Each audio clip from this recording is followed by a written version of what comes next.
네, 정치권에서는 연일 이재명 대표의 사법 리스크와 관련한 공방이 계속되고 있습니다.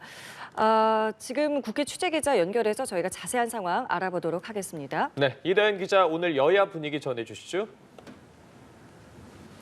네, 국민의힘은 연일 더불어민주당 이재명 대표의 사법 리스크를 파고들고 있습니다. 한동훈 대표는 오늘 아침 회의에서 최근 민주당이 공직선거법상 허위사실 공표죄를 삭제하는 내용 등의 법안을 발의한 것을 강하게 비판했습니다.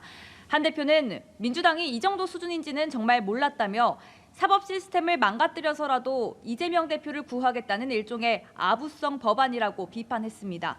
추경호 원내대표는 이재명 대표 부부의 공직선거법 1심 판결이 모두 유죄로 나오자 거대 야당의 화풀이식 묻지마 탄핵쇼가 시작됐다고 지적했습니다. 추 원내대표는 민주당의 이창수 서울중앙지검장 등 검사 탄핵과 김용현 국방부 장관 탄핵 방침 등을 거론하며 결국 이 대표 방탄을 위해 시간을 끌겠다는 속셈이라고 주장했습니다. 이런 가운데 한동훈 대표는 오늘 오후 충북 청주를 찾아 당원 교육에서 특강을 하는 등 외연 확장에 나설 예정인데요. 최근 개파 간 갈등을 노출하고 있는 당원 게시판 문제와 관련해 철저히 수사되고 진실이 드러날 것이라면서도 일일이 대응하지 않는 이유에 대해서는 이재명 대표 선고 등 문제 사안이 많은데 다른 이슈로 덮는 것이 적절하지 않기 때문이라고 설명했습니다.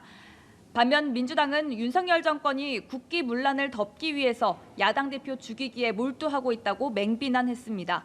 박찬대 원내대표는 아침 회의에서 거짓말로 국민을 속여 시간을 벌고 국민의 시선을 야당 대표로 돌려 죄를 감추겠다는 심산이라고 주장했는데요. 해병대원 순직 사건에 대한 진상 규명도 포기할 수 없다면서 국민의힘을 향해 즉시 국정조사에 협조하라고 촉구했습니다. 민주당은 오늘도 명태균 씨 관련 녹취를 추가로 공개하면서 김건희 여사 특검법을 수용해야 한다는 압박을 이어갔습니다. 한편 오는 25일 위증교사 혐의 1심 재판 선고를 앞두고 있는 이재명 대표는 오늘 경기도 수원의 전통시장을 찾았습니다.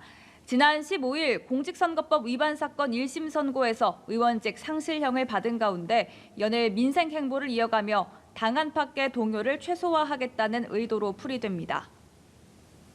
네, 그리고 가상자산 투자소득 과세 문제를 두고도 여야 의견이 엇갈리는데 오늘은 어떤 반응들이 나왔습니까? 국민의힘 한동훈 대표는 내년부터 시행될 예정인 가상자산 과세에 대해 2년 유예를 관철시키겠다고 밝혔습니다. 한 대표는 오전 최고위원회의에서 소득이 있는 곳에 과세가 있어야 한다는 점에 동의하지만 공정하고 준비된 상태에서 과세가 이루어져야 한다고 주장했습니다.